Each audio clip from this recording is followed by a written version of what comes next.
Good morning বন্ধুরা, welcome back to my channel. আমি মহানগরী কলকাতা থেকে তোমাদের বন্ধু সঞ্চিতা নিয়ে চলে এসেছি আমার ডেইলি ব্লগ চ্যানেল সঞ্চিতার সঞ্চয় নিয়ে। আশা করছি তোমরা যেখান থেকে আমার এই ভিডিওটা দেখছো সবাই ভালো আছো, সুস্থ আছো আর সাবধানেও আছো। আর আমরাও মোটামুটি আছি। ভোর এখন 5:30, আমরা এখন বেরিয়েছি। চারিদিক শুনশান হয়ে আছে, দেখো ফাঁকা হয়ে আছে চারিদিক। আমরা সারা রাত হসপিটালে আজকে 3 দিন ধরে আছি। সকালবেলা এই যে এসেছি হসপিটালে, আমি আর দিদি সারা রাত্রি ছিলাম হসপিটালে। আর এই ভোর মায়ের আজকে অপারেশান আছে 10টার সময়, তাই জন্য আমরা সারা রাত্রি ছিলাম।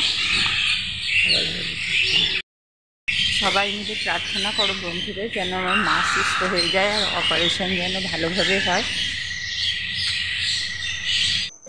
আজ 4 দিন হসপিটালে পড়ে আছি আমি আর দিদি। মায়ের জন্য এটুকু করতে পেরেও যেন নিজের মনটা খুব শান্তি লাগছে। যাই হোক, আগের দিন তো সমস্ত ব্লাড রেডি করে দিয়েছিলাম। একটা ব্লাড চালানো হয়ে গেছে, আর একটা ব্লাড দিয়েছিলাম, তোমাদের আগের ভিডিওতে দেখিয়েছি আমি। আর আজকে আর একটা ব্লাড দিয়ে এসেছি, সেই ব্লাডটা কালকে চালানো হবে। তা আমি তোমাদের কাছে চলে এসেছি সন্ধেবেলা বেরিয়েছিলাম, আমরা একটু চা খেলাম। আর সন্ধেবেলা বেরিয়েছিলাম আরও একটা কারণ ওখান থেকে ডাক্তার বলেছিল যে বাইরে থেকে মাকে খাবার দেবার জন্য। তা আমরা আনতে গিয়েছিলাম দুধ। ওখানে একটা জায়গায় খুব সুন্দর দুধ বিক্রি হয়, সেখানে মোষের দুধ, তা গরুর দুধও পাওয়া যায়। তো ডাক্তারকে জিজ্ঞাসা করলাম, ডাক্তার বললেন যে আপনারা দিতে পারেন গরু বা মোষের দুধ, সেটা ওনার পক্ষে খুব ভালো হবে, কারণ যেহেতু উনি খুব দুর্বল, এই দুধটার প্রয়োজন। এরপর রাত্রে খাওয়া দাওয়া করে তো আমরা শুয়ে পড়লাম, সেটা তোমাদের কাছে শেয়ার করা হয়নি। পরের দিন সকালবেলা আমরা উঠে পড়লাম একদম আর্লি মর্নিং, কারণ যেহেতু হসপিটালের মধ্যে একদমই তো রেস্ট নেওয়া যায় না, তবু যাই হোক একটু রেস্ট নেওয়ার জায়গাটা আমরা পেয়েছি। তাই একদম তখন প্রায় 5:30 বাজে আমরা উঠে পড়েছি, আর উঠে চলে গেলাম সোজা সুলভ কমপ্লেক্সে। সেখানে গিয়ে আমরা রেডি হয়ে নিলাম। এই বার্ন ইউনিটের একটা নিয়ম হচ্ছে কি, অপারেশন মানে হচ্ছে তোমার যে জায়গাটা খুব বেশি উন্ড হয়েছে সেই জায়গাটা ওরা ওটিতে নিয়ে গিয়ে পরিষ্কার করে দেবে, কারণ ডেড স্কিনগুলো আছে সেইগুলোকে সব তুলে দেবে। তা বন্ধুরা, আমি তোমাদের সেটা দেখাচ্ছি না, আর পেশেন্টের কাছে তো আমাদের যেতেই দিচ্ছে না, তোমাদের কি দেখাবো। এই যে সকালবেলা দেখো এসে গিয়ে কিন্তু আমরা চা খেতে চলে এসেছি। এখানে চা নিলাম আর বিস্কুট দিয়ে খেয়ে কিন্তু আমরা আবার চলে যাব হসপিটাল। সারা রাতই এই হসপিটাল চত্বরে শুয়ে বসে দাঁড়িয়ে প্রত্যেকটা পেশেন্ট পার্টি কিন্তু অপেক্ষা করছে কখন কার কি প্রয়োজন লাগে, আর ভিতর থেকে অ্যানাউন্স করে তারা দৌড়ে যাবে। তা আমরাও ঠিক সেইভাবেই ওয়েটিং রুমে ছিলাম। যেহেতু হসপিটালের একটা ভালো ব্যবস্থা হয়েছে, ফিমেল ওয়েটিং রুম, সেখানে আমাদের কোনো অসুবিধা হয়নি, আমরা ওখানেই ছিলাম। আর একদম সারা রাত্রি আমরা জেগেই ছিলাম, ওই আধা ঘুম আধা জাগা, তবু যাই হোক একটা জায়গা পেয়েছি। আর আমি দেখো এখানে সকালবেলা দেখলাম বেশ অনেক পায়রা এখানে আছে, আর ওরা খাবার জন্য এদিক ওদিক ঘুরছে। তা আমি এদেরকে একটুখানি খাবার দিয়ে দিলাম, কারণ কি বলো তো, আমি তো বাড়িতেও খাওয়াই, আর এখানে পেয়েছি এখানে খাওয়াবো না?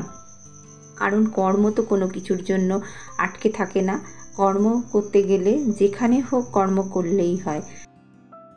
এবার আমরা সকালবেলা দিয়ে চলে যাচ্ছি চা খেতে। আমি আর দিদি দুজনে মিলে সকালবেলা ফ্রেশ হয়ে গেছি।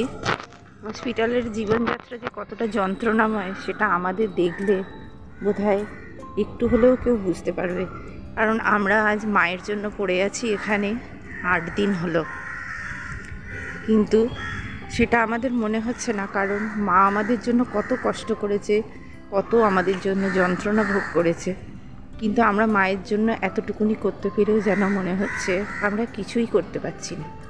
মা আমার বেডে পড়ে আছে, আর আমরা দূর থেকে একবারের জন্য দেখতে পাচ্ছি, তাও সারা দিন পর বিকালবেলা, সেই ভিজিটিং আওয়ার্সে 1 ঘন্টার জন্য, তাও 10 মিনিটের বেশি দাঁড়াতে দিচ্ছে না আমাদেরকে। একটা করে যে কীভাবে 7টা দিন কেটে গেল বুঝতেই পারলাম না। প্রত্যেক দিন সকালেই আমার ছোট বোনঝি আমাদের খাবার দিয়ে যাচ্ছে। তাই সকালবেলা ফ্রেশ হয়ে গেছি। এখানের পরিবেশটা ভালোই লাগছে, চারিদিকে পাখির আওয়াজ, কাকের ডাক সবই পাচ্ছি বাড়ির মতো, কিন্তু পরিবেশটা গেছে আমাদের পাল্টে।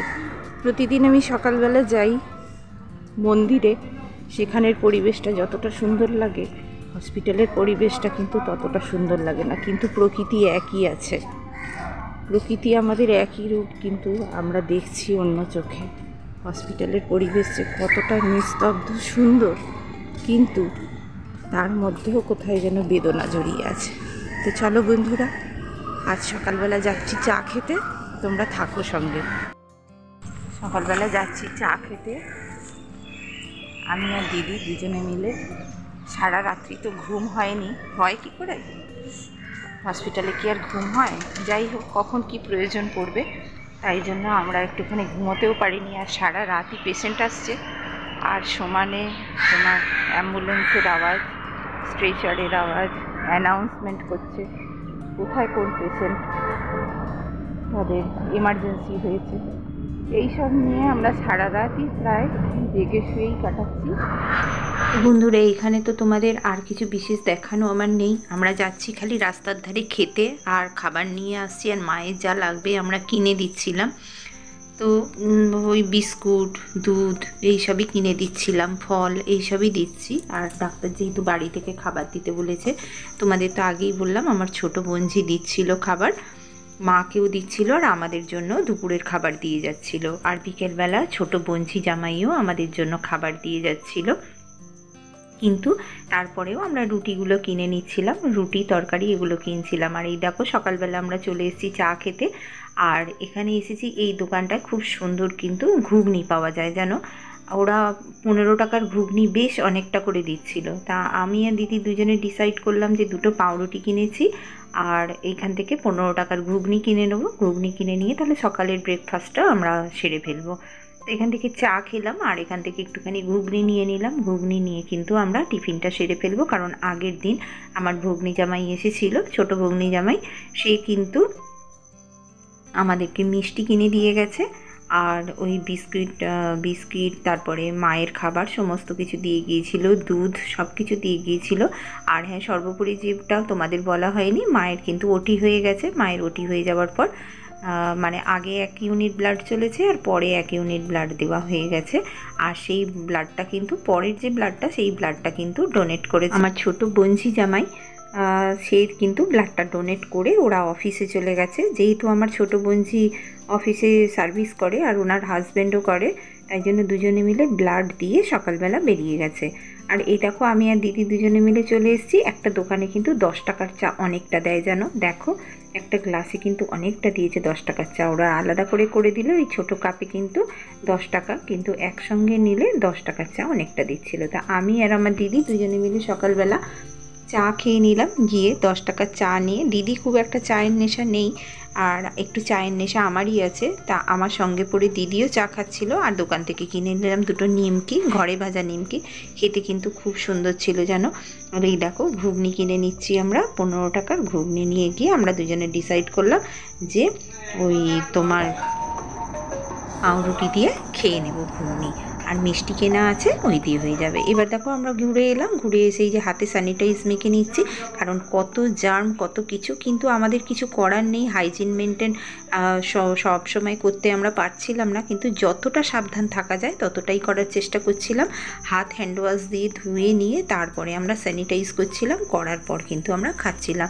যেহেতু আমাদের এখানে থাকতে হবে, কিছু করার নেই, সেই জন্য আমরা এখানে সকালবেলা ব্রেকফাস্টটা খেয়ে নিলাম। আর বন্ধুরা, এই ব্রেকফাস্ট পর্যন্তই তোমাদের দেখালাম, কারণ আমি একটু একটু করে যে সমস্ত ভিডিওগুলো তুলেছিলাম সেইগুলোই একত্রিত করে তোমাদের দেখানোর চেষ্টা করলাম আমার এই 7 দিনের জার্নিটা। তো এবার আমরা ব্রেকফাস্টটা সেরে নেব, কারণ এই দেখো তোমাদের তো আগেই বললাম যে আমরা ঘুগনি কিনে এনেছিলাম। দেখো 15 টাকার ঘুগনি কিন্তু অনেকটা দিয়েছে। আর আমরা দুটো ওই পাউরুটি কিনে নিয়ে এসেছিলাম, এই পাউরুটি দুটো দিয়ে আমরা কিন্তু ব্রেকফাস্টটা সেরে নিচ্ছি। আর মিষ্টি কিনে দিয়ে গিয়েছিল আগের দিন আমার বোনঝি জামাই, সেই মিষ্টিটাও আছে, সেটাও কিন্তু আমরা খেয়ে নেব। আর এই আমরা হাতে স্যানিটাইজার মেখে তবে খাচ্ছি, যতটা হাইজিন মেনটেন করা যায় ততটা সম্ভব চেষ্টা করছি। তো এই দেখো আমাদের খাওয়া হয়ে গেল। আর দুপুরবেলা যেহেতু ওরা এখনও পর্যন্ত আসেনি, এটা আগের দিনের মিষ্টিটা, তো ওরা দুপুরবেলা এসে আমাদের খাবার দিয়ে যাচ্ছে, আমরা কিন্তু টিফিনটা তাড়াতাড়ি সেরে নিচ্ছি। এবারে নেবার পর মাকে একটু ফল কেটে দেব। মাকে ফল কেটে দিয়ে কিন্তু আমরা ওই সিস্টারদের রুমে দিয়ে আসতে হচ্ছে, ওখানে নাম লিখে বেড নাম্বার লিখে দিয়ে আসতে হচ্ছে। আমরা খাবার পর ফলটা কেটে মাকে দিয়ে আসবো। তো বন্ধুরা, আমার সঙ্গে এতক্ষণ যে যারা আছো তাদের যদি আজকের ভিডিওটা আমার ভালো লেগে থাকে তাহলে অবশ্যই লাইক, কমেন্ট ও শেয়ার করো।